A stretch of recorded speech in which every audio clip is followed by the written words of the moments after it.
মিন্টু, তুমি তো এখন কোনো কাজেই তেমন একটা করছো না। আজকে কলেজ থেকে ফেরার সময় বাজারটা করে নিয়ে এসো, কারণ তোমার ভাই তো চলে যাবে অফিসে। এই বাড়িতে তোমার মতো ফ্রিভাবে কেউ তো থাকে না। হ্যাঁ ভাবি, তুমি কোনো চিন্তা করো না। তুমি টাকা দিয়ে দিও, আমি কলেজ থেকে ফেরার সময় বাজার করে নিয়ে আসবো। আর এতে সংসার করার কি আছে? বাজার তো যে কেউ করতে পারবে, তাই না মা? সবাই আর কোনো কথা বললো না। কোনো কথা না বলে আমিও নাস্তা শেষ করে যখনই বাবার কাছে টাকা চাইলাম, কিন্তু বাবা কিছুটা বিরক্তিকর মনে হলো। মানে আমি যে টাকাটা চাইলাম, বাবার কাছে এটা পছন্দ হয়নি।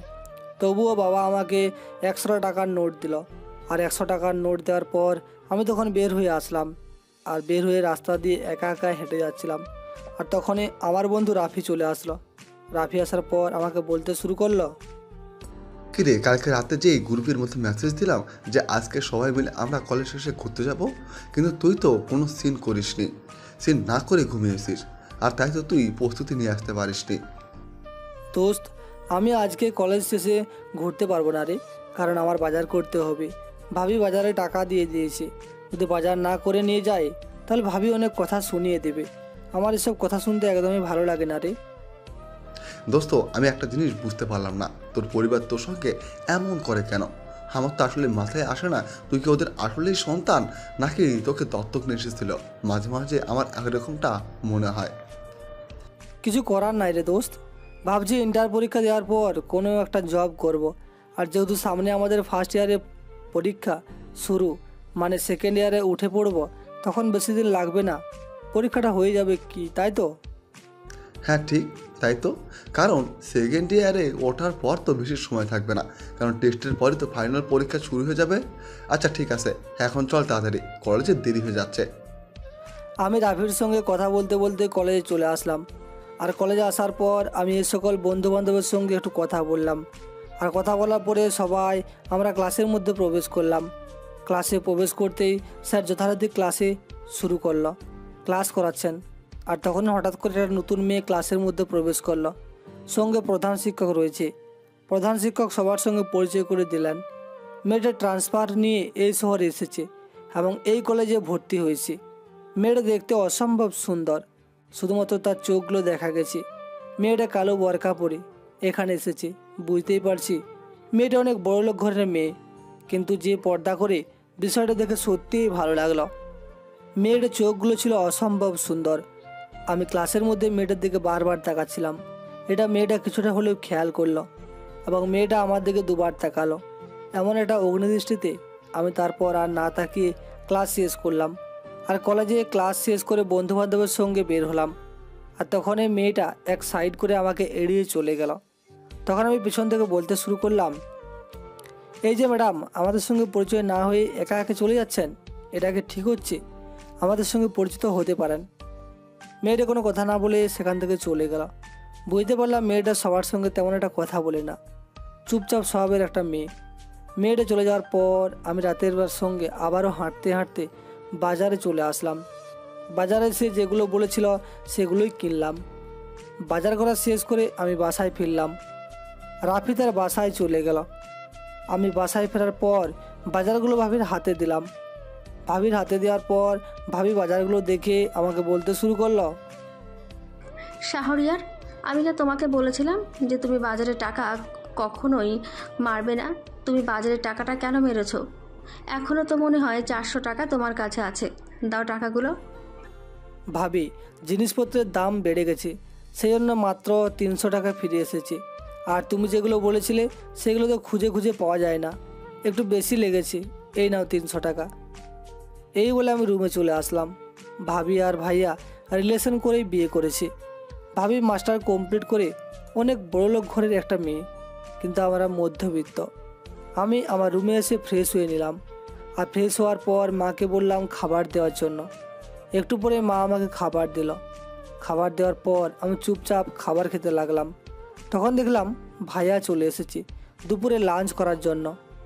আমি খাবার খেয়ে রুমে এসে মোবাইল টিপতে লাগলাম, বন্ধু বান্ধবের সঙ্গে চ্যাটিং করছি। আর তখনই মনে হলো কলেজের সেই মেয়েটার কথা। মেয়েটার নামটা অনেক সুন্দর, আঁখি চৌধুরী। প্রধান শিক্ষকের কাছ থেকে নামটা শুনেছিলাম। তখনই ভাইয়া লাঞ্চ করার পরে বাসা থেকে চলে গেলাম, আর মা হয়তো ঘুমিয়ে গিয়েছে। আমি রুম থেকে বের হলাম। বের হওয়ার পর ভাবি মনে হয় কারোর সঙ্গে কথা বলছে। আমি পাশ দিয়ে যাচ্ছিলাম, ভাবি কথা বলছিল এমন। ওকে জান, তুমি কোনো চিন্তা করো না, আমি এখনই হোটেলের সামনে চলে আসছি। আর তোমাকে আদর করবো না তো কাকে আদর করবো বলো? আমার সবটাই যে তোমাকে বিলিয়ে দেবো। ভাবির এই কথার মানেটা আমি কোনো কিছু বুঝতে পারলাম না। আমি রুমে চলে আসলাম, আর একটু পরে ভাবি রেডি হয়ে বাসা থেকে বের হয়ে গেল। আমিও দেখার জন্য ভাবিকে ফলো করতে লাগলাম, আর ভাবি একটা রিক্সা নিয়ে যথারীতি একটা হোটেলের সামনে চলে আসলো। হোটেলটার নাম আমি ইন্টারন্যাশনাল আবাসিক হোটেল। আর হঠাৎ করে দেখতে পেলাম ভাইয়ার বন্ধু সেখানে দাঁড়িয়ে আছে। ভাইয়ার বন্ধু রিফাত আমাকেও অনেক আদর করে ছোট ভাই হিসেবে, কিন্তু ভাইয়ার বন্ধুর সঙ্গে ভাবি কিসের সম্পর্ক, তাও আবার হোটেলের সামনে? আমি যেটা ভাবছি সেটা নয় তো। আমি মোবাইলের মধ্যে একটা ছবি তুলে নিলাম, আর ছবি তুলে আমি কিছু সেকেন্ড ভিডিও করলাম, আর ভিডিও করার পর সেখান থেকে চলে আসলাম। আমার মাথা কোনো কাজ করছে না। আর তখনই রাফি আমাকে কল দিল আড্ডায় যাওয়ার জন্য। আমি মিন্টু মামার দোকানে চলে আসলাম। দোকান আসার পর দেখলাম রাফি সেখানে বসে আছে, দুজনেই চা খাচ্ছি আর কথা বলছি। তখন রাফি আমাকে বলতে শুরু করলো, শাহরিয়ার, তোর কি কোনো সমস্যা হয়েছে? কি হয়েছে আমাকে সত্যি করে বলতো, তোকে এমন লাগছে কেন? দোস্ত, আমি আমার ভাবিকে রিফাত ভাইয়ার সঙ্গে হোটেলের সামনে দেখেছি, এবং এই কথাগুলো আমি শুনেছি। তারপর আমি সব কিছুই রাফিকে খুলে বললাম। রাফিকে খুলে বলার পর রাফির মুখ দিয়ে কোনো কথা বের হচ্ছে না। আর বেশি কিছুক্ষণ চুপ থাকার পর রাফি তখন আমাকে বলতে লাগলো, দোস্ত, আমার মনে হচ্ছে কি জানিস, তোর ভাবি আসলে ভালো মেয়ে নয়। উনি রিফাত ভাইয়ের সঙ্গে পরকীয়া করেছে। বিষয়টা তোর ভাইকে জানানো প্রয়োজন, কিন্তু যদি তুই জানাতে চাস তাহলে তুই নিজে অপরাধী হয়ে যাবি। দোস্ত জানিস, আমার বাবা মা যদি এটা জানতে পারে তাহলে কতটা কষ্ট পাবে। এদিকে বাবারও শরীর তেমন একটা ভালো যাচ্ছে না, মায়ের অবস্থা বেশ ভালো না। আর এমন অসুস্থতার মাঝে যদি ভাবির এই কাহিনী জানতে পারে তাহলে কি অবস্থা হবে বুঝতে পেরেছিস।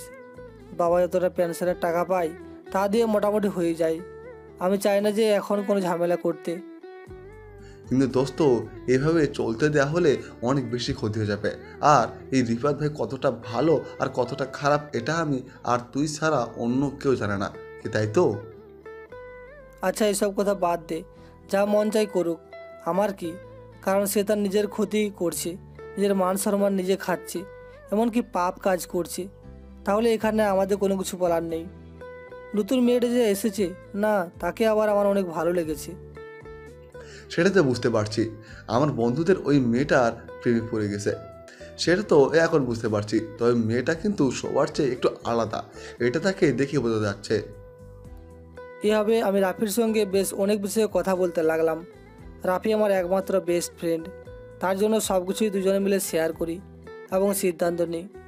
সন্ধ্যার সময় আমি বাসায় চলে আসলাম। বাসায় চলে আসার পর দেখলাম ভাবি বাসায় ফিরেছি এবং রান্না করছি। আমি ওনার সঙ্গে কোনো কথা না বলে রুমে চলে আসলাম। রুমে আসার পর আমি যথারীতি পড়তে বসলাম। আমি পড়ছি। কলেজের মেয়েটার যোগ্য আমার সামনে ভেসে উঠল, চোখগুলো মেয়েটাকে কোনোভাবেই মন থেকে ভুলতে পারছি না। সবসময় তার কথাই মনে হচ্ছে। এভাবেই সময়টা পার হয়ে গেল। রাতের বেলা খাওয়া শেষ করে ঘুমিয়ে পড়লাম। সকালবেলা ঘুম ভাঙলো। যথারীতি ফ্রেশ হয়ে কলেজের জন্য রেডি হয়ে নিলাম।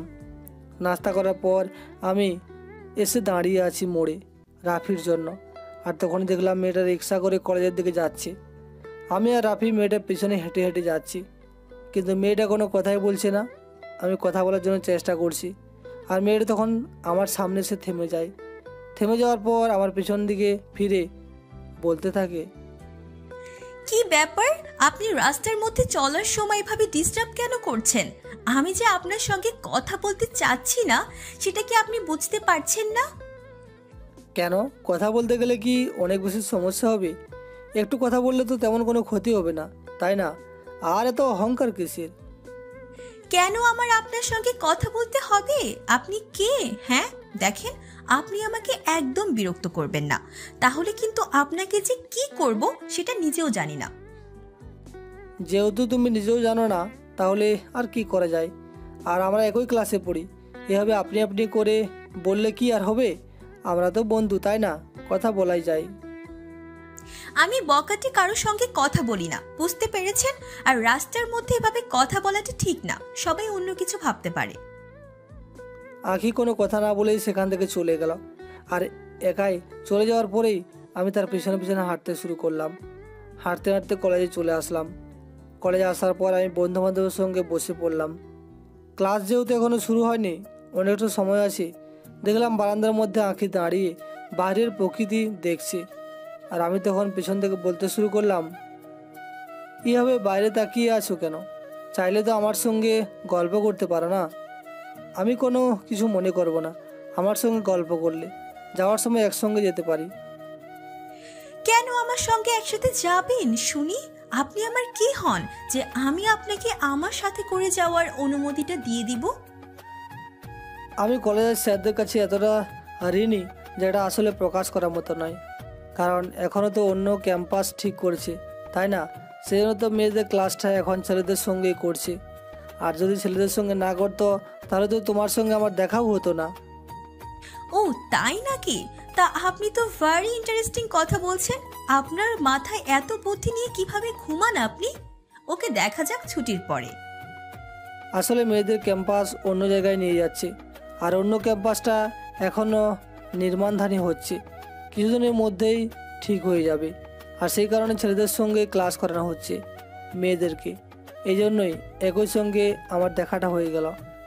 মেয়েটা যে এতটা সুন্দর তার চোখগুলো দেখে বোঝা যাচ্ছে। তারপর যথারীতি ক্লাস শেষ করলাম।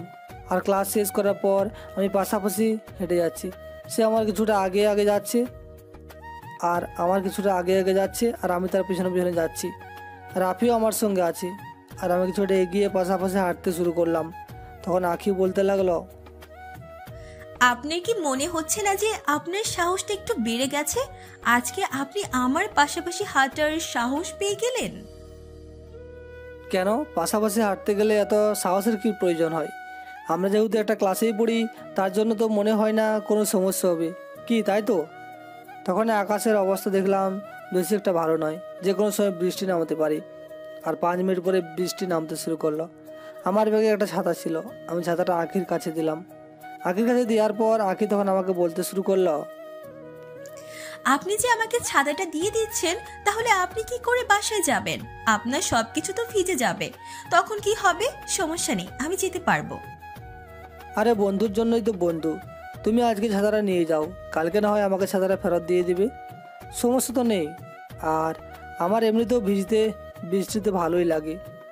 আর সঙ্গে রাফি আছে না, ওর সঙ্গে আমি চলে যাব। ওহ আচ্ছা, ঠিক আছে ঠিক আছে, আমি কালকে কলেজের মধ্যে দিয়ে দেব, বা কালকে সকালে যাবার সময় যদি দেখা হয় তখন দিয়ে দিব। তাহলে আজকে আসি।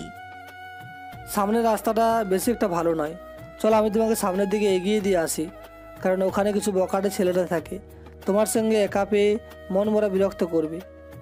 আগে কোনো কিছু বললো না, আগে চুপচাপ রাস্তা দিয়ে হেঁটে যাচ্ছি। আমিও তার পিছনে পিছনে যাচ্ছি, সঙ্গে রাফি আছে। আমি ভিজে গেছি। আঁখি চলে যাওয়ার পর আমিও বৃষ্টিতে ভিজতে ভিজতে বাসায় চলে আসলাম। বাসায় আসার পর দেখলাম মা বাবা কেউ বাসায় নেই, হয়তো কোনো জায়গায় গিয়েছে। বাসায় প্রবেশ করতেই ভাবি রুম থেকে কথা বলার শব্দ ভেসে আসলো।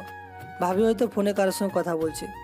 আমি চুপচাপ রুমে এসে ফ্রেশ হয়ে নিলাম, আর ফ্রেশ হয়ে খাবার নিয়ে রুমে এসে খেতে লাগলাম।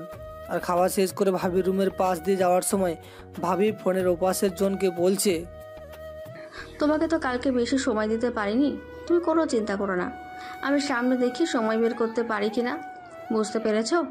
আর আজকে অলরেডি বাসায় কেউ নেই, কিন্তু বাসায় তো আসতে পারবে না, কারণ এখন তো শাহরিয়ার বাসায় এসে গেছে। তুমি এক কাজ করো, কালকে আমি যেভাবেই হোক বাসাটা ফাঁকা করব। শাহরিয়ার যে সময় কলেজে থাকবে তুমি সেই সময়টা বাসায় আসবে। বুঝতে পেরেছো? আমি এসব কথা শোনার পরে নিজের কানকেও বিশ্বাস করতে পারছিলাম না, কারণ ভাইয়া ভাবিকে এতটা বিশ্বাস করে, আর ভাবি ভাইয়ার বিশ্বাসের এই মর্যাদা দিচ্ছে। আমি এসব কিছু না ভেবে রুমে চলে আসলাম। আর রুমে আসার পর আমি ফ্যামিলির কথা চিন্তা করছি। রুমে চলে আসলাম, রুমে আসার পরেই এভাবে সময়টা পার হয়ে গেল। সন্ধ্যার সময় মা বাবা ফিরল, এমনকি ভাইয়াও ওর সাথে ফিরেছে। তারপর পড়তে বসলাম, কিন্তু পড়ায় কোনো মনোযোগই দিতে পারছি না, শুধু আঁখির কথাই মনে হচ্ছে। তাই না? মেয়েটা এখন কি করছে, মেয়েটাকে যে আমার এতটা ভালো লেগে যাবে সেটা বলার মতো নয়। আজ পর্যন্ত কাউকে মন থেকে ভালোবাসেনি, এমনকি কোথাও বলিনি। আগে আমার জীবনে প্রথম ভালোবাসা। ওর কথা চিন্তা করতে বেশ ভালোই লাগে। আর এইভাবেই সময়টা পার করে দিলাম। তারপর রাতে খাবার খেয়ে ঘুমিয়ে গেলাম। পরদিন সকালবেলা আমি ঘুম থেকে উঠে যথারীতি রেডি হয়ে তাড়াতাড়ি করে রাস্তায় এসে দাঁড়িয়ে আছি। কিছুক্ষণ পরেই দেখতে পেলাম গুটি গুটি পায়ে এগিয়ে আসছে আঁখি। আঁখি আসার পর আমাকে ছাতাটা দিল। ছাতাটা দেওয়ার পর আমাকে আরও বলতে লাগলো, যতটা খারাপ ভেবেছিলাম আসলে আপনি ততটা খারাপ নন।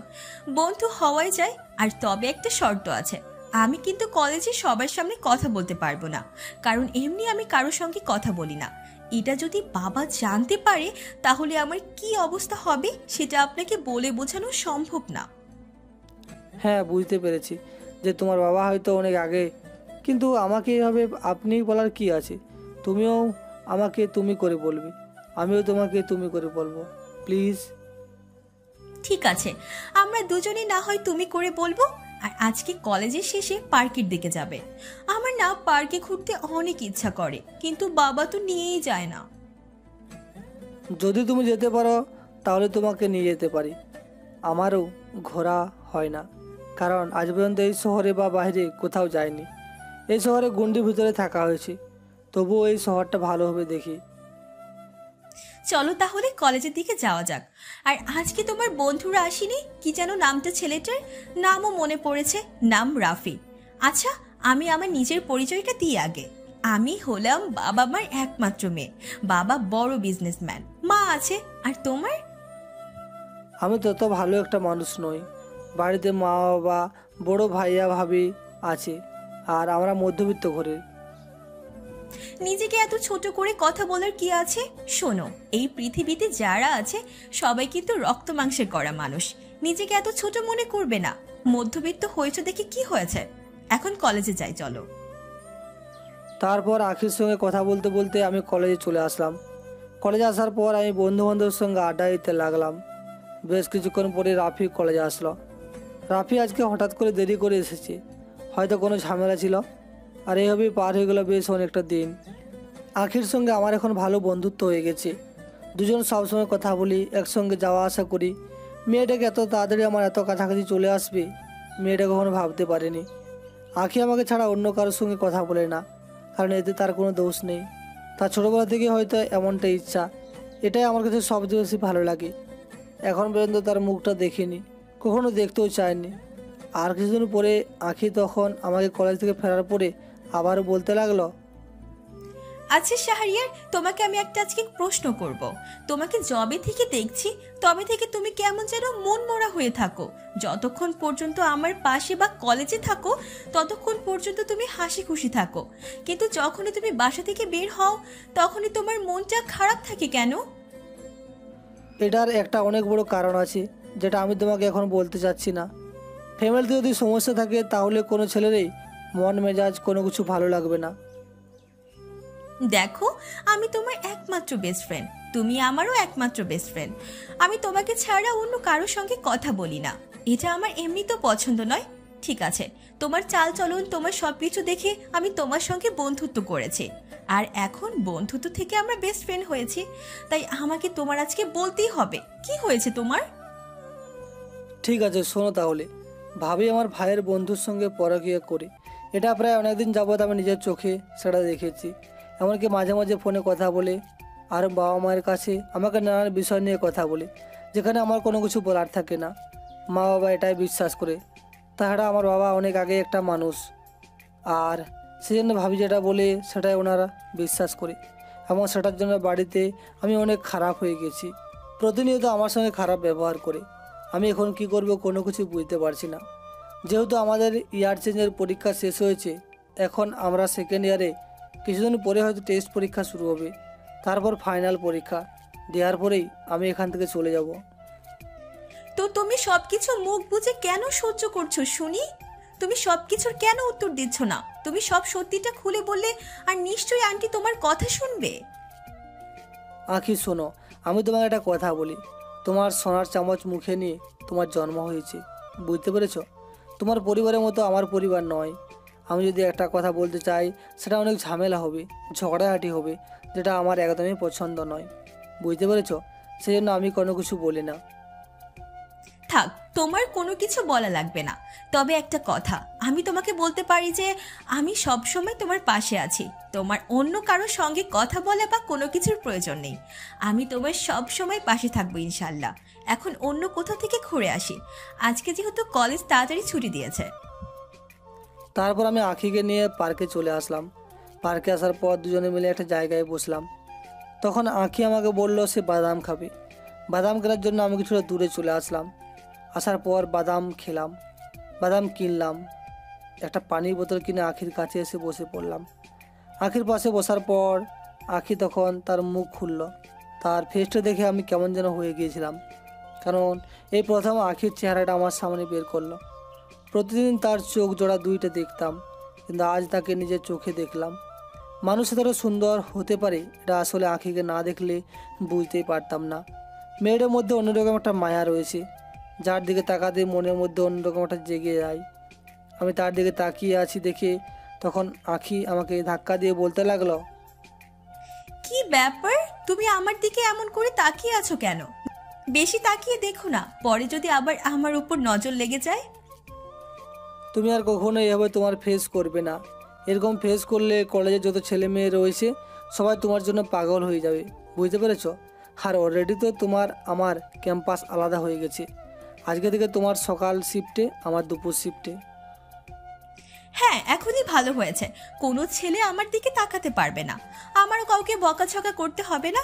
আমি আমার মতো থাকবো, বুঝতে পেরেছো? আর শোনো একটা কথা, আমাকে কিন্তু সন্ধ্যার পর থেকে রাত কয়টা পর্যন্ত একদম কোনো মেসেজ করবে না, বুঝতে পেরেছো? কেন গো, তোমাকে মেসেজ বা কল কেন করতে পারবো না? তোমাকে কল করব আর তোমার বাবা কলটা রিসিভ করবে। তারপর আমি তোমার বাবাকে বলবো, আঙ্কেল আপনার মেয়ের কাছে ফোনটা দেন, আমি আপনার মেয়ের সঙ্গে কথা বলে তবেই ঘুমিয়ে যাব। তাহলে তো ভালো হবে, তাই না? তাই নাকি? তাহলে তো আমার বাবা এসে তোমাকে এমন মার দেবে, বলবে আমার মেয়ের সঙ্গে এত কথা বলা। দাঁড়া, এটা তোকে বোঝাচ্ছি। ও তাই নাকি? এরকমটা কখনোই হবে না।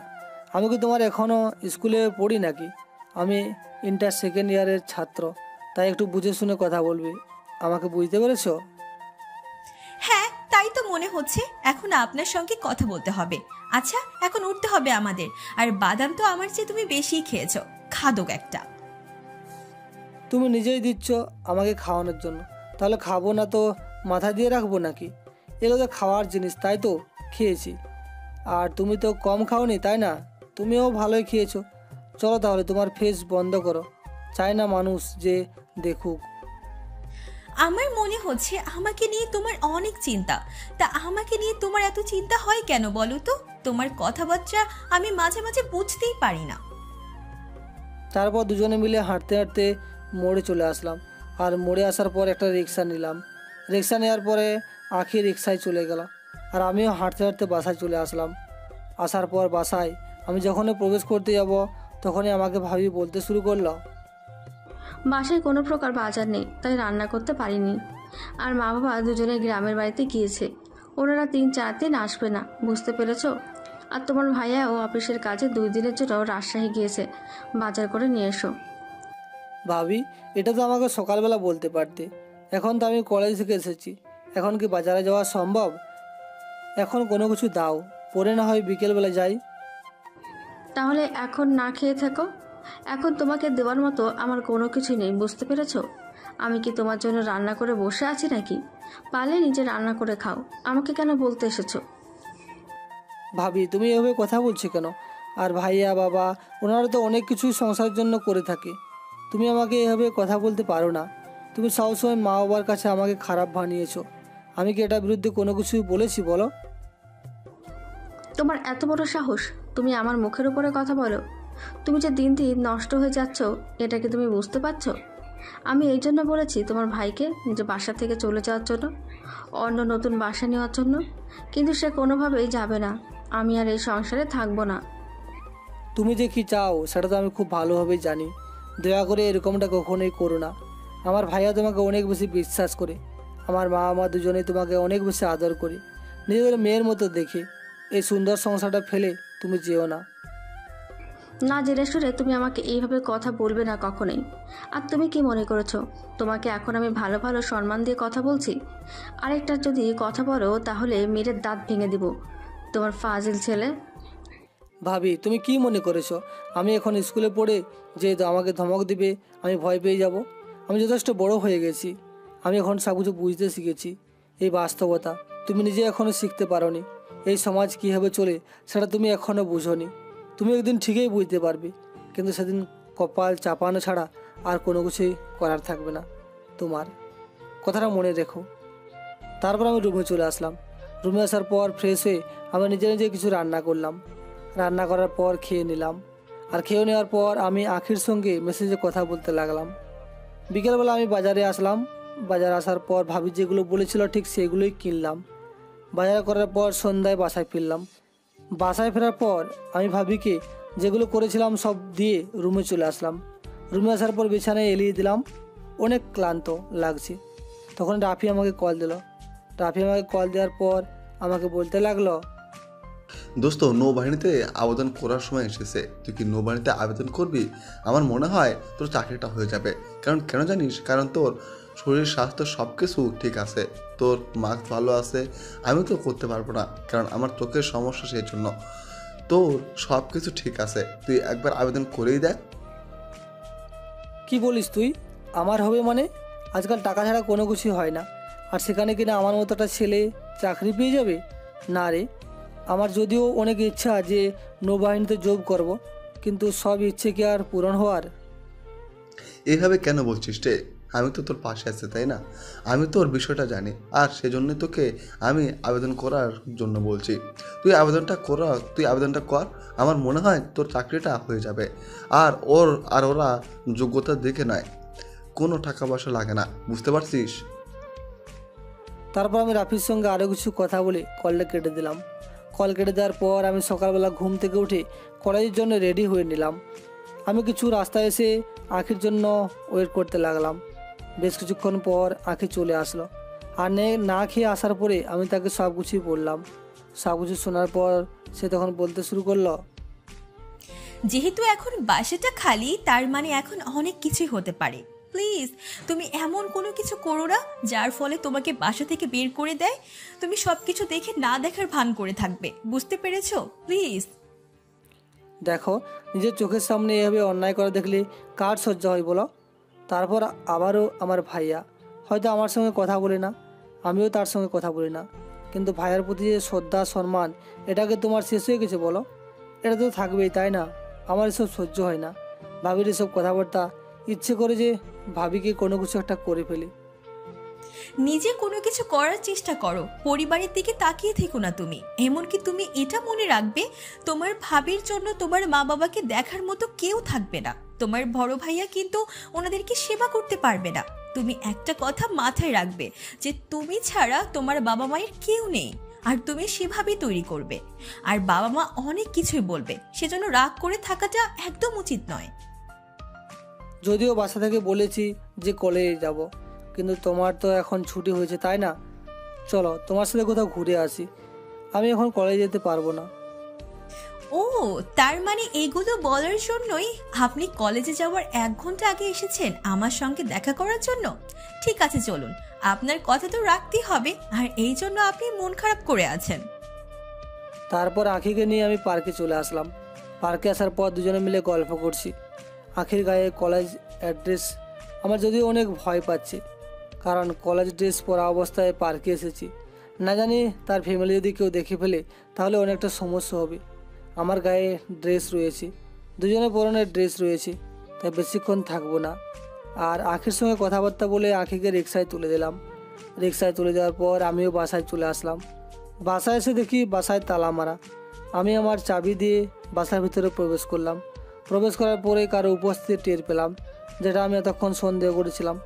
আমি চুপচাপভাবে রুমের কাছাকাছি আসতেই দেখলাম দরজাটা খোলা এবং ওদের মধ্যে কথাবার্তা হচ্ছে ঠিক এরকম। তোমাকে আমি এতদিন ধরে বলছি যে তুমি পুরো সম্পত্তিটা লিখে নাও, কিন্তু তুমি এটা কোনোভাবেই করতে পারছো না। এত সময় নিলে কি হবে বলো? আরেক গ্রামে গিয়েছে জমি বিক্রি করার জন্য। আর জমি বিক্রি করে যে টাকাগুলো আনবে আমি সেটা বুদ্ধি করে আমার কাছে নিয়ে আসব। আর আমার কাছে নিয়ে আসার পরেই তো অনেক সুবিধা হবে। তারপর আস্তে আস্তে আরমানকে দিয়ে সমস্ত সম্পত্তি লিখিয়ে নেব। তবে সমস্যাটা হলো শাহরিয়ারকে নিয়ে। ও যদি আরমানকে সব কিছু বলে দেয়। আরে সে তো আমাকে কোনোভাবেই কোনো কিছু বলবে না। তুমি আরমানের সঙ্গে শাহরিয়ারের সম্পর্কটা আরও খারাপ করো, কারণ সম্পর্কটা যদি খারাপ না হয় তাহলে কিন্তু তুমি পুরো সম্পত্তিটা তোমার হাতে পাবে না। এমনকি তোমার শ্বশুর শাশুড়ি ওদের কাছেও সরে আটকে খারাপ বানাও। আর কোনো কিছু বললে তাকে যদি বাসা থেকে বের করে দিতে পারো তাহলে পুরো সম্পত্তিটা কিন্তু তোমার হয়ে যাবে। হ্যাঁ, সেটাই তো চিন্তা করছি। আমি বিশ্বাস করব না আমি এত এত খারাপ বানানোর চেষ্টা করছি, কিন্তু ছেলেটা এত কিছু সহ্য করে এটাই তো আমি বুঝতে পারলাম না। হয়তো সে তোমাকে নিয়ে আমার এখানে সন্দেহ করা শুরু করে দিয়েছে। জান, একটু আদর করো না। বন্ধুর বউকে আদর করতে এত মজা লাগে, এটা আমি আগে কখনো জানতাম না। জান, তোমার পুরো শরীরটা এত কিউট যেন বলার মতো নয়। তাহলে কবে আমাকে বিয়ে করবে বলো? আমি তোমাকে আমার সব কিছু দিয়েছি এবং পুরো সম্পত্তিটা হাত দিয়ে আমি তোমার সঙ্গে পালিয়ে যাব। জান, এখন একটু কাছে এসো। আমি তখন হাতে একটা লাঠি নিলাম, আর লাঠি নেওয়ার পর আমি সামনে গিয়ে দাঁড়ালাম। সামনে দাঁড়ানোর পর দুজনেই উলঙ্গ অবস্থায় রয়েছে। আমি তারপর ইচ্ছে মতো রিফাত ভাইয়াকে মারতে শুরু করলাম। রিফাত ভাইয়া তার সব কিছু নিয়ে প্যান্ট পরে চলে গেল, আর ভাবি আমার দিকে অসহায় দৃষ্টিতে তাকিয়ে আছে। আমি তখন ভাবিকে বলতে শুরু করলাম, ভাবি, আপনাকে আমি আমার বোনের মতোই তাই দেখতাম, কিন্তু আপনি যে এতটা নিচে নেমে গেছেন এটা আমি আপনার কাছে আশা করিনি। শেষ পর্যন্ত ভাইয়ার বন্ধুকে আপনি বাসায় নিয়ে এসেছেন। শাহরের ভাই আমার, তুই কাউকে কোনো কিছু বলিস না। তুই চাইলে আমার সঙ্গে এখনই সব কিছু করতে পারিস। তোকে আমি একটা সুযোগ দেব। আপনি আমাকে সুযোগ দিতে যাচ্ছেন? এখন আপনি ভাবি, আপনার চরিত্র তো আরও অনেকটা নিচে গেছে, সেটা কি আপনি জানেন? আর আপনাকে ক্ষমা করে দিব, আপনার সঙ্গে এসব কাজ করব। আপনি কি আমাকে এরকমটা মনে করেন? আমি কি এরকম ছেলে? তোর এখন যে বয়স, এই বয়সে তো তোর অনেক কিছুই প্রয়োজন। তাই চাইলে তুই আমার সঙ্গে এসব করতে পারিস। আমি কোনো কিছু করব না। আর আমি এটা কেন করেছি তুই জানিস। তোর ভাই আমাকে কখনো মা ডাকার সুখটা দিতে পারবে না, সেই জন্য আমি এসব করেছি। তো ভাবি, আপনি কীভাবে জানলেন যে ভাইয়ার সমস্যার কারণে আপনি মা হতে পারছেন না? আর এটার জন্য চিকিৎসা রয়েছে, চিকিৎসা করান, দুজনেই ডাক্তার দেখান। আপনি এটা বলে দিলেন ভাইয়ার উপরে যে ভাইয়ার সমস্যা, সেজন্য আপনি মা হতে পারছেন না। আপনার একটু লজ্জা লাগছে না? আমার মনে হচ্ছে যে তোমার ভাইয়ার সমস্যা, এবং সেটা আমি পূরণ করার জন্য আমি রিফাতের কাছে গিয়েছিলাম। আর রিফাত আমাকে অনেক বেশি ভালোবাসে। আমার এখন আপনার সঙ্গে কথা বলতে ইচ্ছে করছে না, ইচ্ছে করছে আপনাকে এখানে মেরে ফেলতে, কিন্তু আফসোস কেন করলাম না জানেন? কারণ ওইরকম শিক্ষা আমার বাবা মা কখনোই দেয়নি। আপনাকে আমার কোনো কিছু বলার নেই, আপনি আপনার নিজের পাপ কামিয়েছেন, এখানে আমার কোনো কিছু বলার নেই। আল্লাহ তাআলা আপনাকে এমনিতেই শাস্তি দিবে। তারপর আমি রুমে চলে আসলাম। রুমে আসার পর ফ্রেশ হয়ে শুয়ে পড়লাম। হাতে রাখলাম যে আমি কি কাজটা ঠিক করলাম। ভাবিকে বকা দেওয়ার পরে নাকি কোনো কিছু না বললেও ভালো হতো, এসব কিছু চিন্তা করছিলাম। আর ভাবছিলাম যে আঁখির সঙ্গে কথা বললে হয়তো মনটা ভালো হয়ে যাবে। তখনই আঁখি কল দিল। আঁখি কল দেওয়ার পর আমি আঁখির সঙ্গে কথা বলতে লাগলাম। আঁখিকে সব কিছু বলার পর আঁখি তখন আমাকে বলতে শুরু করলো, তুমি যেটা করেছো এটা একদম ঠিক কাজ করেছো। তুমি তুমি শাসন করেছো, এইটাই তোমার কাছে অনেক বেশি কিছু। এর চেয়ে বেশি কোনো কিছু করতে যেও না, কারণ এই মহিলাটা তাহলে অনেক খারাপ। খারাপ মহিলার কাছ থেকে সবসময় দূরে দূরে থাকবে, কিন্তু কারণ তোমাকে যে কোনো সময় যে কোনো কিছু করতে পারে, তাই একদম সাবধানে থাকবে তুমি। হ্যাঁ, তোমার তো কালকে সকালে কলেজ আছে তাই না? তাহলে তো তুমি ঘুমিয়ে পড়ো। আমি ঘুমিয়ে পড়বো, আমারও ভালো লাগছে না। বাবা এসেছে, ঠিক আছে এখন রাখি, আমিও ঘুমিয়ে পড়বো। হ্যাঁ, আল্লাহ হাফেজ। তুমি আমাকে এখন আর কোনো মেসেজ বা কল দিও না। আল্লাহ হাফেজ। আমি কথা বলা শেষে ওয়াশরুমে চলে আসলাম। ওয়াশরুমে এসে আমার কাজগুলো শেষ করে আমি চুপচাপ এসে শুয়ে পড়লাম, কারণ খাবার খেতে একদমই ভালো লাগছে না। আজকে একটু তাড়াতাড়ি করে ঘুমিয়ে যাচ্ছি। আবার কলেজ আছে 12টা থেকে। ওদিকে আঁখি আমি বাবার সামনে গেলাম। বাবার সামনে যাওয়ার পর আমি সোফার মধ্যে বসে আছি, আর তখন বাবা উঠে এসে আমাকে একটা থাপ্পড় মারলো। আর থাপ্পড় মারার পর আমাকে বলতে শুরু করলো, তোকে আমি স্বাধীনতা দিয়েছিলাম, কিন্তু তুই সেই স্বাধীনতাটার এইভাবে অপব্যবহার করবি আমি কখনোই জানতাম না। আজ পর্যন্ত আমি তোর গায়ে হাত তুলিনি। আজকে কেন তোর গায়ে হাত তুললাম জানিস? কারণ তোকে কিছু লোক পার্কের মধ্যে দেখেছে একটা ছেলের সঙ্গে। তুই পার্কে বসে ওই ছেলেটার সঙ্গে বাদাম খাচ্ছিলি। তুই এতটা নিচে নেমে গেছিস। বাবা, ও আমার বেস্ট ফ্রেন্ড, তাই শুধু পার্কে গিয়েছি, এটা ছাড়া আর কোনো কিছুই করিনি। তুমি যেটা ভাবছো এটা আসলেই না, প্লিজ বিশ্বাস করো, আমি কোনো খারাপ কাজ করিনি। ও আমার বেস্ট ফ্রেন্ড, তাই পার্কে গিয়েছিলাম। আমার মান সম্মানের কথা তুই একবারও চিন্তা করলি না যে আমার বাবার মান সম্মানটা চলে যাবে?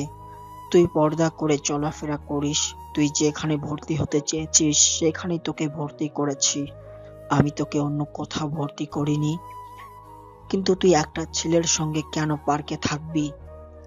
বাবা, তুমি আমাকে ক্ষমা করে দাও, আমি আর কখনো এরকমটা করব না, আর কখনোই আমি পার্কে যাব না। সত্যি বলছি, এবারের মতো ক্ষমা করে দাও। আজকে থেকে তোমার ফোন চালানো বন্ধ। তুমি গাড়িতে করে কলেজে যাবে এবং গাড়িতে করে কলেজ থেকে ফিরবে, বুঝতে পেরেছো? ড্রাইভার তোমাকে নিয়ে যাবে আর আনবে। যাও, এখন রুমে যাও। বাবা আমার কাছ থেকে ফোনটা নিয়ে গেল, আর বাবার ফোনটা নিয়ে যাওয়ার পর আমি কান্না করতে করতে রুমে চলে আসলাম। আজ পর্যন্ত বাবা আমার সঙ্গে তুই তুই করে কথা বলেনি, আর সেখানে কিনা বাবা তুই তুই করে কথা বলে আমাকে থাপ্পড় মেরেছে। আমি রুমে এসে কান্না করতে লাগলাম। আবার কষ্ট হচ্ছে শাহরিয়ারের জন্য। ওর জন্য আমার কেন এতটা কষ্ট হচ্ছে জানি না। শাহরিয়ারকে বাবা কোনো ক্ষতি করবে কিনা, কারণ বাবা অন্যরকম রাগী টাইপের একজন মানুষ। আমার কেন ওর জন্য কষ্ট হচ্ছে? আর এসব ভাবতে ভাবতে পুরোটা রাত পার করে দিলাম। সারা রাত কান্না করেছি, চোখগুলো ফুলে গেছে। পরদিন সকালবেলা কলেজের জন্য রেডি হয়ে নিলাম, এবং মা আমার চোখের অবস্থা দেখে আমাকে কলেজে যেতে দিল না। এদিকে আমি সকালবেলা ঘুম থেকে উঠে খাবার খেয়ে নিলাম। খাবার খাওয়ার পর 11:30টার দিকে বাসা থেকে বের হলাম। বের হওয়ার পর রাফির সঙ্গে কলেজে চলে আসলাম। আমি সকাল থেকেই কল দিয়ে যাচ্ছি আঁখিকে, কিন্তু আঁখির ফোনটা বন্ধ বলছে। হয়তো কোনো সমস্যা হয়েছে। আমি ক্লাস করে বের হলাম। বের হওয়ার পর বন্ধুবান্ধবের সাথে আড্ডা দিতে বিকেল হয়ে গেল। বিকেলবেলা আমি বন্ধুবান্ধবকে বিদায় দিয়ে রাফিকে নিয়ে একটা কম্পিউটারের দোকানে চলে আসলাম। কম্পিউটারের দোকানে এসে আমি আবেদন করলাম। আবেদন করার পর আমি বাসায় চলে আসলাম। বাসায় আসার পর ফ্রেশ হয়ে খাবার খেয়ে নিলাম। আঁখিকে কল দিলাম, কিন্তু তার ফোনটা একদমই বন্ধ বলছে। আমার মেজাজটা খারাপ হয়ে যাচ্ছে। আবার পরক্ষণেই মনে হলো আঁখির বাসায় জেনে যায়নি তো? যদি জেনে যায় তাহলে তো আঁখিকে অনেক কিছুই বলতে পারে, এমনকি মারতেও পারে। আমি রাফিকে কল দিলাম। রাফিকে কল দেওয়ার পর রাফি কলটা রিসিভ করলো, আর রিসিভ করার পর উপাস থেকে বলতে শুরু করলাম, দোস্ত, আমি আজকে সকাল থেকে আঁখির সঙ্গে কথা বলতে পারিনি। ওর ফোনটা বন্ধ বলছে। সকাল থেকে আমি কি করব কোনো কিছু বুঝতে পারছি না। দোস্ত, তুই তো জানিস আমি আঁখিকে ঠিক কতটা ভালোবাসি। আমার মনে হয় কি আমি নিজেও ভালোবেসে ফেলেছি। আমার মনে হচ্ছে সেও অনেক কষ্ট আছে রে। আমি কীভাবে তার সঙ্গে দেখা করব? আরে ভাই, তুই কীভাবে দেখা করবি? ওর বাসা 5 তলা, তুই 5 তলার মধ্যে গিয়ে কীভাবে দেখা করবি? আর ওর বাবা কতটা গার্ড নিয়ে থাকে তুই জানিস না। তুই কি কখনো দেখিস নি এই শহরের টপ বিজনেসম্যান সে? ওর ক্ষমতা কতটুকু তুই জানিস? আর ওনার মেয়ের সঙ্গে তুই কীভাবে দেখা করবি? তোর কি মাথা পুরোটাই গেছে? আমি কোনো কিছু বুঝতে পারছি না। আমার অনেক কষ্ট হচ্ছে রে। একদিকে আমি ফ্যামিলি ঝামেলা, আর একদিকে আঁখির জন্য আমার অনেক বেশি টেনশন হচ্ছে। ঠিক আছে, তুই তাহলে চলে আয়, দেখি কি ব্যবস্থা করা যায়। আর আন্টি আঙ্কেল কি এসেছে গ্রাম থেকে? হ্যাঁ মা, বাবা বিকেলবেলা এসেছে। আচ্ছা ঠিক আছে, তুই একটু দাঁড়া, আমি এখনই আসছি। আমি বাইরে চলে আসলাম। বাইরে আসার পর আমি রাফির সঙ্গে দেখা করলাম। রাফি আর আমি মিলে একটা বুদ্ধি করলাম। সেই প্ল্যান মতো করে আমি তার বাসায় চলে আসলাম। তার বাসার সামনে এসে আমি পাইপ দিয়ে উঠতে শুরু করলাম। রাফি নিজের নিচের মধ্যে দাঁড়িয়ে আছে। প্রায় 1.5 ঘন্টা চেষ্টা করার পর আমি ছাদে এসে পৌঁছালাম। পাইপ দিয়ে আমি ছাদে আসার পর রাফিকে কল দিয়ে নিশ্চিত করলাম, কারণ অন্ধকারের মধ্যে কোনো কিছুই দেখা যায় না। আর ছাদ থেকে আমি আখির রুমটার জানালা দিয়ে প্রবেশ করলাম। রুমে প্রবেশ করতেই দেখলাম আখি বিছানায় শুয়ে শুয়ে কান্না করছে। আখি আমাকে এভাবে রুমে প্রবেশ করতে দেখে অবাক হয়ে তাকিয়ে আছে। আমি তখন বলতে শুরু করলাম, সারাদিন তোমার সঙ্গে আমার কোনো কথা হয়নি, সেই জন্য তোমাকে দেখার জন্য আমি তোমার রুমে চলে এসেছি। আমি কি করব বুঝতে পারছিলাম না। আমি যেটা ভেবেছিলাম সেইটাই হয়েছে। শাহরিয়ার আমাকে ভালোবেসে ফেলেছে, আর এখন যদি আমি তাকে সবকিছু বলি তাহলে সে হয়তো অনেক কষ্ট পাবে, এমনকি তার লাইফটাই শেষ হয়ে যাবে। না, ওকে কোনো কিছু বুঝতে দেওয়া যাবে না। আমি এখন তার সঙ্গে খারাপ ব্যবহার করে তাকে এখান থেকে পাঠিয়ে দেব, সে যেন তার নিজের কিছু করতে পারে। এটা ছাড়া আমার আর কোনো কিছু করার নেই। আমি এগুলো মনে মনে বললাম, তারপর নিজেকে অনেক সামনে বলতে শুরু করলাম, তোর মতো ক্ষেতের সঙ্গে আমি কথা বলবো কেন? তুই আমার সঙ্গে এসেছিস, এখনো তুই এখানে দাঁড়িয়ে আছিস? তাড়াতাড়ি করে এখান থেকে চলে যা, তোর মুখটা দেখতে ইচ্ছে করছে না। তোর মতো ফকিন্নির সঙ্গে আমি কেন রিলেশন করব? আখি, তুমি এসব কি বলছো? আমি তোমাকে দেখার জন্যই পর্যন্ত এসেছি। তুমি জানো আমি কতটা কষ্ট করেছি। এখান থেকে যদি একবার পড়ে যেতাম তাহলে আমার কি অবস্থা হয়তো একটাবার চিন্তা করে দেখেছো? জাস্ট তোমার সঙ্গে আমার সকাল থেকে কথা হয়নি, তার কারণে আমার এই অবস্থা হয়েছে। কেন? তোর সঙ্গে আমার যা কিছু ছিল সবই শেষ। আর তোকে কি মনে করেছিস আমি ভালোবাসি? কখনোই না।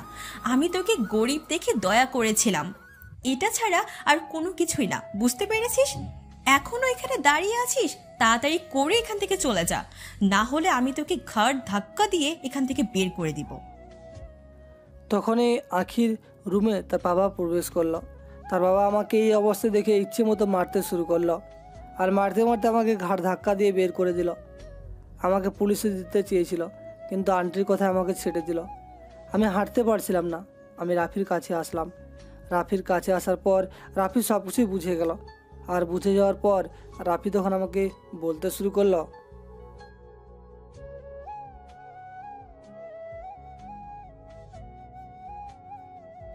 আমি রাফির সঙ্গে কোনো কথা না বলে বাসায় চলে আসলাম। এমনকি বাসায় কাউকে বসতে দিলাম না, যে আমি চুপচাপ বাসায় এসে ঘুমিয়ে পড়লাম।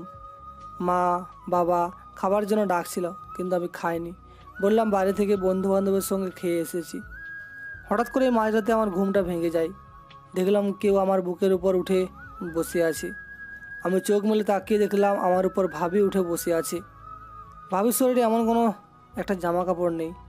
আমি এসব দেখে অবাক হয়ে গেলাম। তখনই ভাবি চিৎকার দিতে লাগলো। তখনই মা বাবা ভাইয়া রুমে চলে আসলো। আমার রুমে আসার পর আমার উপর এই অবস্থা দেখে সবাই অবাক হয়ে গেল। তখন ভাবি আমাকে বলতে শুরু করলো, গোসলের সময় শাহরিয়ার আমার কিছু ছবি তোলে এবং ছবি তোলার পরে আমাকে ব্ল্যাকমেল করে যে আমি যদি তার সঙ্গে এসব না করি তাহলে সেই ছবিগুলো ভাইরাল করে দেবে, ইন্টারনেটের মধ্যে ছেড়ে দেবে। আর সে কারণে ব্ল্যাকমেল করার কারণে আমি রুমে এসেছি। আর এখন আমাকে জোর জবরদস্তি করে আমাকে এসব করার চেষ্টা করছে। আমি সম্মানের ভয়ে কাউকে এসব বিষয় জানাইনি।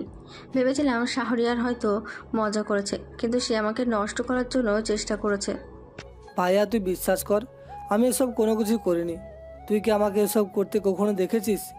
আমি কি ওইরকম ছেলে? মা বাবা তোমরা বিশ্বাস করো, আমি এসবের মধ্যে নেই। ভাবি সব মিথ্যা কথা বলছি। ভাবি অনেক ষড়যন্ত্র করেছে। তখনই ভাইয়া আমার মোবাইল চেক করলো, আর মোবাইল চেক করার পর ভাবির কিছু ছবি পেল। আমি এইসব ছবি দেখে অবাক হয়ে গেলাম, কারণ আমার মোবাইলে এসব ছবি কোথা থেকে আসবে? হয়তো ভাবি আমি ঘুমিয়ে থাকার সময় ছবিগুলো তুলেছে নিজে নিজে। ভাইয়া ছবিগুলো দেখার পর আমাকে মারতে শুরু করলো।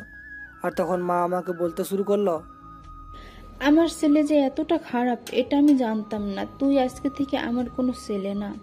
তোর মতো ছেলে থাকার থেকে না থাকা বেশি ভালো। তুই সেখানে কিনা তোর ভাবির সঙ্গে এসব কাজ করছিস?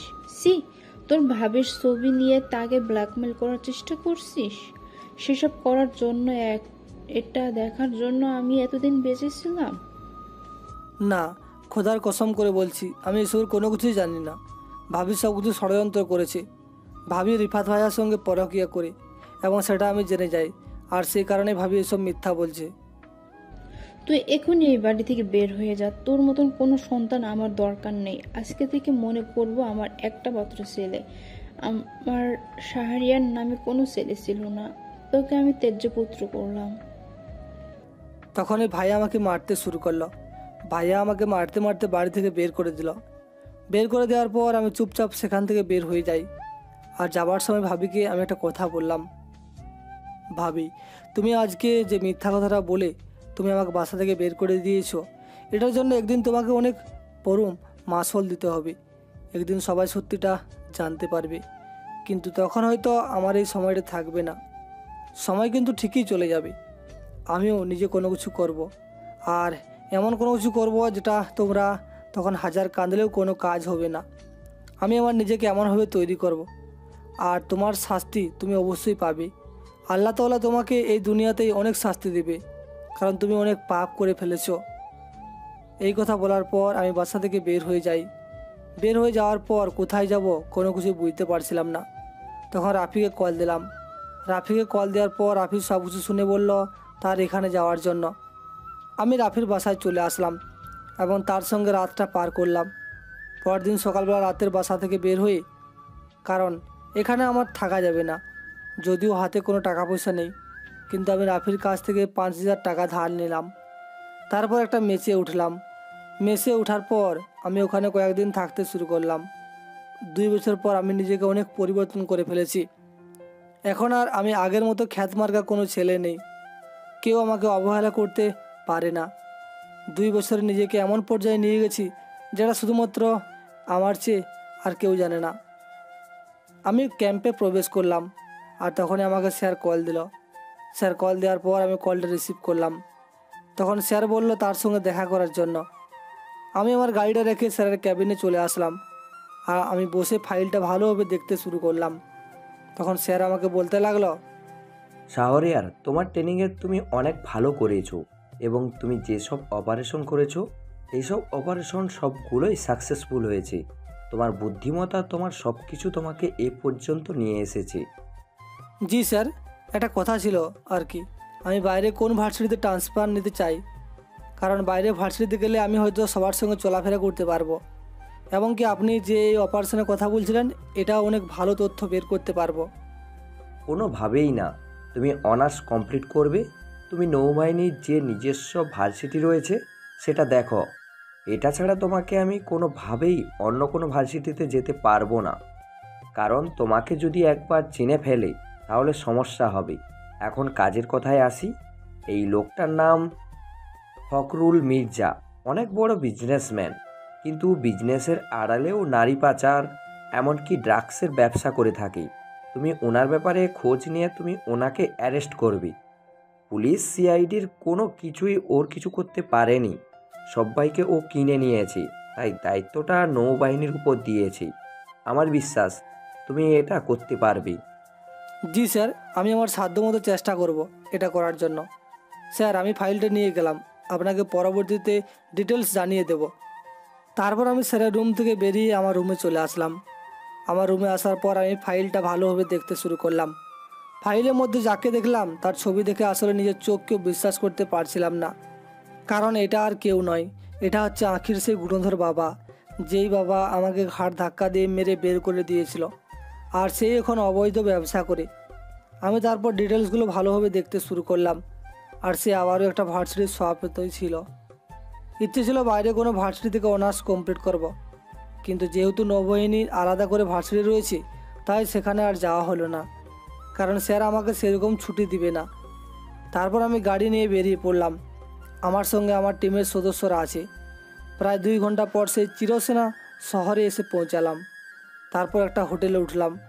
হোটেলে ওঠার পর তখন আমাকে সালমান বলতে শুরু করলো, স্যার, আমার কাছে তথ্য আছে যে ভিকটিম এখন তার নিজের বাসায় আছে, তাই আমরা চাইলে তার বাসা থেকে অ্যারেস্ট করতে পারি, আর ওনাকে অ্যারেস্ট করার মতো যথেষ্ট প্রমাণ আমাদের কাছে এসেছে।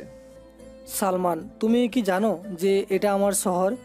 আমার মা বাবা, আমার পরিবার এই শহরে থাকে, এমনকি সেই মানুষটাও এই শহরে থাকে, আর যাকে ধরতে যাচ্ছে সে নিজেই কিন্তু আমার প্রিয় মানুষটার বাবা। এই কথা শোনার পর আমার টিমের সদস্যরা অবাক হয়ে গেল, আর সেই জন্যই হয়তো আমি এখানে এসেছি, না হলে আমি কখনোই আসতাম না। সবাই মিলে এরকম আরও অনেক কথা বলতে শুরু করলো, আর আমি খাবার খেয়ে নিলাম। খাবার খাওয়ার পর রেস্ট করতে লাগলাম। আমার কাছে তথ্য আছে, আজকে রাতে ওনাকে অন্য একটা জায়গায় পাবো। রাতে অপারেশনটা অনেক বেশি গুরুত্বপূর্ণ। বিকেলবেলা আমি বের হলাম, বের হয়ে রাস্তার মধ্যে একা একা হেঁটে চলছি। আর তখনই আমার সামনে একটা রিক্সা থেমে গেল। রিক্সা থেমে যাওয়ার পর তখন হঠাৎ করে দেখতে পারলাম আঁখি আমার সামনে দাঁড়িয়ে আছে। এই 2 বছর পর আঁখিকে দেখে সত্যি অন্যরকম লাগছে, কিন্তু সেদিনের সেই ব্যবহারটা মনে করে আমি চুপচাপ হাঁটতে শুরু করলাম। আর তখন পিছন থেকে আমাকে বলতে শুরু করলো, শাহরিয়ার, তুমি চলে যেও না। আমি জানি তুমি আমার মুখ দেখবে না। আমি সেদিন তোমার সঙ্গে এরকম ব্যবহার করতে চাইনি।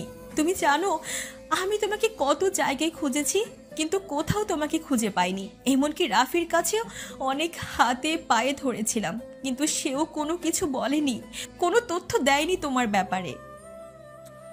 2 বছর পর তুমি আমাকে চিনতে পারবে এটাই তো আমি আশা করিনি। আর আমাকে বা তোমার কেন তো দরকার? সেদিন অপমান করে তোমার ভালো লাগেনি? সেদিন হয়তো আমি অনেক নিচু ছিলাম, কিন্তু বিশ্বাস করো আজকে আমি এমন জায়গায় এসেছি, এটা তুমি কেন, তোমার বাবু আসতে পারবে না। তোমার পাপের দিন তো শেষ। আমি জানি সেদিন তোমার সঙ্গে অনেক খারাপ ব্যবহার করেছিলাম, কিন্তু বিশ্বাস করো এগুলো আসলে আমি মন থেকে করিনি। সেদিন যদি আমি তোমার সঙ্গে খারাপ ব্যবহার না করতাম, তাহলে আমার বাবা তোমাকে মেরে ফেলতো। আমার বাবা কতটা খারাপ সেটা আমি নতুন করে কিছু ভুলবো না। হয়তো আমাকে অনেক বেশি আদর করে, কিন্তু ওনার মতো খারাপ মানুষ দ্বিতীয়টা নেই। আজকে যে তুমি আমাকে এখানে দেখতে পারছো, এটা কেন দেখতে পারছো জানো? কারণ এটা তোমার বাবার কারণে।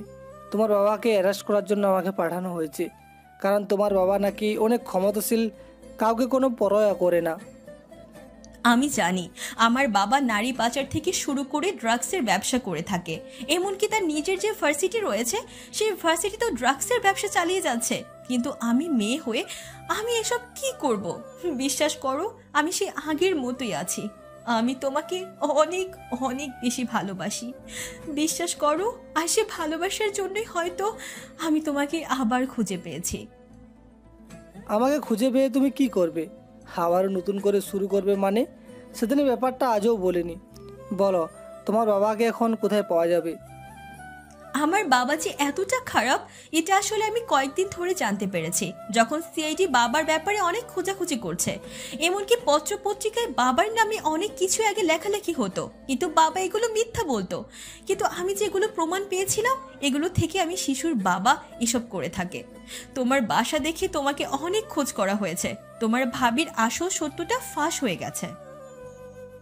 তখনই আমার সামনে একটা গাড়ি থামলো, আর গাড়িটাতে আমার পরেই আমি গাড়িতে উঠে পড়লাম। গাড়িতে উঠে পড়ার পরেই গাড়িটা মুহূর্তের মধ্যেই দ্রুত গতিতে সেখান থেকে চলে আসলো। আর তখন আঁখি ছলছল চোখে সেই দিকে তাকিয়েছিল। আঁখিকে আমি মেনে নিব, কিন্তু অনেক কষ্ট দেওয়ার পর আমি সিআইডি অফিসে চলে আসলাম। এখানে আসার পর ওনার ব্যাপারে আরও কিছু তথ্য বের করলাম। তথ্যগুলো বের করার পরে জানতে পারলাম আজকে রাতে অনেকগুলো মেয়েকে ইন্ডিয়াতে পাচার করে দেওয়া হবে। এমনকি সেখানে ফখর মির্জা নিজেই থাকবে। আর এসব কাজ করতে করতে বেশ অনেকটা সময় পার হয়ে গেল। আমি অফিস থেকে আমার হোটেলের দিকে ফিরছিলাম, জ্যামের মধ্যে বসে আছি গাড়িতে। আর তখন হঠাৎ করেই আমার বাবাকে রাস্তার মধ্যে দেখলাম, রিক্সার মধ্যে বসে আছে, হয়তো বাসায় যাচ্ছে। বাবার চেহারাটা কেমন যেন মলিন হয়ে আছে আগের চেয়ে। আগের মতো রাগী লোকটা এখন আর নেই। আমি সেখান থেকে সোজা শাহরিয়ারের বাসায় চলে আসলাম। আর বাসায় আসার পরে আমি আন্টি আঙ্কেলকে সবকিছু খুলে বললাম। আর সবকিছু বলার পরে আন্টি আঙ্কেল পুরো অস্থির হয়ে গেল। কিন্তু আমি নিজেও জানি না শাহরিয়ার এই শহরে আসার পর কোথায় উঠেছে। হয়তো কোনো হোটেলে উঠেছে, কিন্তু নৌবাহিনীর এসব মিশন তো সিক্রেট মিশন, তাই কোনো তথ্য পাওয়া যায় না। আর শাহরিয়ার আমাকে সেখানেই ফেলে চলে গিয়েছিল, কিভাবে তার সঙ্গে যোগাযোগ করব? তখন আমাকে আন্টি বলতে শুরু করলো, আখি মা, তুমি আমার ছেলেটাকে এনে দাও। আমি আমার ছেলেটাকে কতদিন ধরে দেখি না। ছেলেটা না জানি এখন কেমন আছে। আমরা যে তার সঙ্গে অনেক বেশি অন্যায় করে ফেলেছিলাম, তার কথাগুলো বিশ্বাস করিনি। আন্টি, শাহরিয়ার এখন আর আগের মতো নেই। সে অনেক পরিবর্তন হয়ে গেছে। সে এখন আর্মি কমান্ডো। সবকিছু হয়েছে তার জেদের জন্য। আপনারা যদি সেদিন বাড়ি থেকে বের করে না দিতেন, হয়তো সে বাস্তবতা বুঝতে পারতো না। তবে আপনারা যেটা করেছেন, এটা আসলে অনেক বেশি অন্যায় করেছেন। নিজের ছেলের প্রতি বিশ্বাস রাখা উচিত ছিল আপনাদের। আমিও তার সঙ্গে অন্যায় করেছি। সে আমাকে অনেক ভুল বুঝে আছে। এদিকে আমি রাত 11টার সময় বের হলাম। রাত 11টার সময় বের হওয়ার পর আমি আমার টিমের সদস্যগুলোকে আমার প্ল্যান মতো করে সাজিয়ে নিলাম। তারপর আমি আখির বাসার সামনে চলে আসলাম। আখির বাসার সামনে চলে আসার পর আমি গাড়িটা কিছুটা দূরে রেখে দিলাম। আর গাড়িটা দূরে রেখে দেওয়ার পর চারিদিক থেকে বাসাটা ঘিরে ফেললাম। আমি জানি সে এখন সবাইকে নিয়ে বাসায় আছে, আর ট্রাক এসে তার বাসার সামনে থামবে, যেন কোনো পরিসন্দেহ না থাকে। আবার মুহূর্তের মধ্যে একটা ট্রাক তার বাসার সামনে এসে থামলো। তখনই ফখরুল মির্জা বাসা থেকে বের হলো। বের হওয়ার পরে সাথে সাথে অনেক বডিগার্ড রয়েছে। তখন ড্রাইভারের সঙ্গে কথা বলতে শুরু করলো। কথা বলছিল এমন, শুনেছি নৌবাহিনীর একজন বিশেষ কমান্ডোকে পাঠানো হয়েছে আমাকে ধরার জন্য, তাই আজকে কোনো প্রকার ডেলিভারি দেওয়া যাবে না। এগুলোকে আমার গোডাউনে নিয়ে রেখে দে। কালকে বা পরশুদিন এগুলোকে ইন্ডিয়াতে পাচার করা হবে, বুঝতে পেরেছিস? আর আমার বাসার সামনে এখন থেকে থামার দরকার নেই, জায়গাটা চিনে ফেলতে পারে। আমি তখনই ফায়ার করা শুরু করলাম। আর ওরাও কোনো প্রস্তুতি ছিল না। এখানে প্রায় 100 জনের মতো মেয়ে রয়েছে, সবাইকে আমাকে সেভ করতে হবে। আমি পরপর গুলি চালিয়ে যাচ্ছি। আর ফখরুল মির্জা রেডি ছিল না, সেই জন্য থেকে গোলাগুলির সময় ওর অনেক লোক মারা যায়। তখন ফখরুল মির্জা গাড়িতে করে বেড়াতে চেয়েছিল, কিন্তু আমি তখন তার পায়ে গুলি করলাম। আর পায়ে গুলি করার পরেই চারদিক থেকে সবাই আমার লোকেরা ঘিরে ফেললো। আর ঘিরে ফেলার পর আমি তখন ফখরুল মির্জার সামনে দাঁড়ালাম। সামনে দাঁড়ানোর পর আমি তখন বললাম, মনে আছে আজ থেকে প্রায় 2 বছর আগের কথা, তখন আপনি আমাকে এই গেট দিয়ে ধাক্কা দিয়ে মারতে মারতে বের করে দিয়েছিলেন। আর সেখানে আমি আপনাকে আজকে অ্যারেস্ট করার জন্য এসেছি। সত্যি সময় কতটা পরিবর্তন করে দেয় মানুষকে। আমার এই জায়গাটা এমনকি পুলিশেও কোনো সন্দেহ করতে না, কারণ বাসার সামনে দিয়ে অনেক গাড়ি ঘোড়া চলাচল করে। আর আমি চেয়েছিলাম যে বাসার সামনে হয়তো তোরা কোনো সন্দেহ করবি না, কিন্তু এই জায়গাটা তুই কিভাবে সন্ধান পেলি? এটা তো কোনো পার কথা ছিল না। আমি কি বাজারে মাছ বিক্রি করতে করতে কি আর্মি কমান্ডো হয়ে গেছি? কি মনে করিস নিজের সাহস, বুদ্ধিমত্তা এবং অদম্য ছেলেদের কারণে আমি আজ এই পর্যন্ত এসেছি? এসব তথ্য বলা লাগে না, ধারণা করলেই হয়। স্যার, আপনি তো আপনার কথাগুলো বলেছেন, এবার আপনার কাজগুলো আমরা করে দেই। কারণ ওকে গুলি করে দিলে কোনো লাভ হবে না, ওকে এমনভাবে মারতে হবে যেটা অন্য মানুষ অনেক বেশি কষ্ট পেয়েছে, অন্য মানুষের কষ্টগুলো একটু হলেও বোঝানোর জন্য। আমি মুচকি হেসে দিলাম। আর হেসে দেওয়ার পর সালমান এবং আমার টিমের সদস্যরা সবাই লাঠি বের করে ইচ্ছে মতো পিটাতে লাগলো। আর মারতে মারতে পুরো মেরে ফেললো, আর সেটা আবার আখির চোখের সামনে। তখন আমাকে স্যার কল দিল। স্যার কল দেওয়ার পর আমি কলটা রিসিভ করলাম। রিসিভ করার পর আমি তখন তাকে বললাম, স্যার, নিজের জীবন বাঁচানোর জন্য সালমানকে মেরে ফেলা হয়েছে। আর সালমানকে যদি না মারতাম তাহলে আমাদের জীবনে রিস্ক ছিল। আপনি এটা রিপোর্ট তৈরি করবেন। সালমানের ডেড বডি অ্যাম্বুলেন্সে করে পাঠিয়ে দেওয়া হচ্ছে এখনই। শাহরিয়ার, তুমি কি করেছো না করেছো এটা কিন্তু আমি খুব ভালোভাবে জানি। ঠিক আছে, তুমি পাঠিয়ে দাও। আর তোমাকে 1 মাসের ছুটি দেওয়া হলো, তুমি এই 1 মাস তোমার পরিবারের সঙ্গে কাটাবে। তারপর আমি স্যারের সঙ্গে আরও কিছু কথা বলে কল কেটে দিলাম। কল কেটে দেওয়ার পর দেখলাম আখি কান্না করছে। আমি আখির দিকে তাকিয়ে কোনো কিছু বলতে পারছিলাম না। হাজার হোক তার পাওয়া, আর হঠাৎ করেই আমার পেছনে আমার পুরো পরিবার দাঁড়িয়ে আছে। আমি তাদেরকে দেখে অবাক হয়ে গেলাম। আমি ওদের সঙ্গে কোনো কথা না বলেই আমি লাশটাকে অ্যাম্বুলেন্সে করে তুলে দিলাম। আর সালমানকে বললাম ক্যাম্পে নিয়ে যাওয়ার জন্য। তখন আমার মা এসে আমাকে শক্ত করে জড়িয়ে ধরল। আমার গায়ে এখনও আছে নৌবাহিনীর পোশাক। মা আমাকে জড়িয়ে ধরে কান্না করতে লাগলো আর বলতে শুরু করলো, শাহরিয়ার, তুই আমাকে ক্ষমা করে দে। আমি সেদিন তোর কথাগুলো মিথ্যা ভেবেছিলাম, আমি তোকে বিশ্বাস করতে পারিনি। আমাকে তুই ক্ষমা করে দে বাবা। আমি জানি না তোর অনেক কষ্ট হয়েছে। মা, তুমি এসব কি বলছো? তোমাদের উপর আমার কোনো রাগ নেই। আসলে তোমাদের জায়গায় যদি আমি থাকতাম তাহলে হয়তো আমিও এটাই করতাম। কারণ তখন এমনভাবে মিথ্যা কথাটা বলেছিলে, এটা আসলে বিশ্বাস করার মতো। আমি চিন্তা করে দেখলাম আসলেই তোমরা যেটা করেছো সেটা ঠিক করেছো, কারণ তোমাদের হাতে তো কোনো প্রমাণ ছিল না। আর একটা মেয়ে যেহেতু তার ইজ্জত নিয়ে কথা বলছে, সেখানে বিশ্বাস করারই কথা। আমার এসব নিয়ে কোনো রাগ, কোনো অভিমান নেই। এবার বাসায় চল, তোর রুমটা সেই আগের মতোই আছে। তোর রুমের মধ্যে আমি কাউকে যেতে দেইনি। তোর রুমটা আমি প্রতিদিন পরিষ্কার করে রাখি। তুই আবার বাসায় ফিরবি বাবা। মা, আমার তো মাত্র 1 মাসের ছুটি, আর 1 মাস পরে তো আমাকে ক্যাম্পে ফিরে যেতে হবে। আর সেখান থেকে আমাকে যদি প্রমোশন দেওয়া হয় তাহলে যে কোনো একটা শহরে দেওয়া হতে পারে, তখন হয়তো আমি তোমাদের সঙ্গে থাকতে পারবো। কিন্তু 1 মাস ছুটির পর তো আমাকে ক্যাম্পে ফিরতে হবে, তারপর আমাকে যে কোনো একটা শহরে পোস্টিং দেওয়া হবে। একে একে বাবা ভাইয়া দুজনেই আমাকে শক্ত করে জড়িয়ে ধরলো, আর আমি ওনাদের সঙ্গে কথা বলে কান্না করে দিলাম। কারণ এতদিনের রাগ অভিমান ছোট্ট ছিল, সেটা মুহূর্তের মধ্যে পানি হয়ে গেল। আর তখনই মা আখির হাতটা আমার হাতের উপর রাখলো। তখন দেখলাম আখির আম্মু দাঁড়িয়ে আছে, আর উনি এসে আমার সঙ্গে কথা বলল। তখন মা বলতে লাগলো, শোন, মেয়েটার এখন তুই ছাড়া আর কেউ নেই। মেয়েটা তোকে অনেক বেশি ভালোবাসে। মেয়েটা প্রতিদিন এসে আমার কাছে জিজ্ঞেস করতো তোর কোনো খোঁজ পেয়েছি কিনা। এবার ধুমধাম করে বিয়ে দেব। আর আখির কোনো কষ্ট পেও না, তোমার বাবা মোটেও ভালো মানুষ ছিলেন না। আমি জানি তোমার কষ্ট হচ্ছে, কিন্তু এর কাছে আসলে সবারই হার মানতে হয়। আখি, আমি তোমাকে একটা কথা বলি, তোমার বাবার জায়গায় যদি আমার কোনো আত্মীয় থাকতো, আমার বাবাও থাকতো, তাহলেও আমার কাছে কোনো কোনা ছিল না। কারণ তোমার বাবার বিরুদ্ধে ক্রস ফায়ারের অর্ডার ছিল, এবং আমি সেই ক্রস ফায়ার না করে এইভাবে আমি মেরেছি। কিছু করার ছিল না আমার কাছে। আমার কাছে আইন অনেক বেশি প্রাধান্য, কারণ এটার জন্য আমি বেতন নিয়ে থাকি। উপর থেকে যেটা অর্ডার করা হয় আমাদেরকে সেটাই পালন করতে হয়। তখন আখি শক্ত করে এসে আমাকে জড়িয়ে ধরলো, তাকে জড়িয়ে ধরে কান্না করে দিল। আমিও আখিকে শক্ত করে জড়িয়ে ধরলাম। এতদিনে ভালোবাসাটা হয়তো আজকে পূর্ণতা পাবে। তারপর যথারীতি পারিবারিকভাবে আমাদের বিয়েটা হয়ে গেল। এখন রাত প্রায় 2টা বেজে গেছে। এখন আমি দাঁড়িয়ে আছি বাসর ঘরের সামনে, সেই চিরচেনা রুম। আমি বাসর ঘরে প্রবেশ করলাম। প্রবেশ করতেই দেখলাম মানুষটা ঘোমটা দিয়ে বসে আছে। মানুষটা যথেষ্ট পরিমাণে সেজেছে আমার জন্য। আর তখনই সে এসে আমাকে সালাম করলো। সালাম করার পর আমি তাকে বুকের মাঝে জড়িয়ে ধরলাম। বুকের মাঝে জড়িয়ে ধরে তার কানে কানে বলতে লাগলাম, আমার জন্য অনেক কষ্ট করেছো, অনেক কান্না করেছো।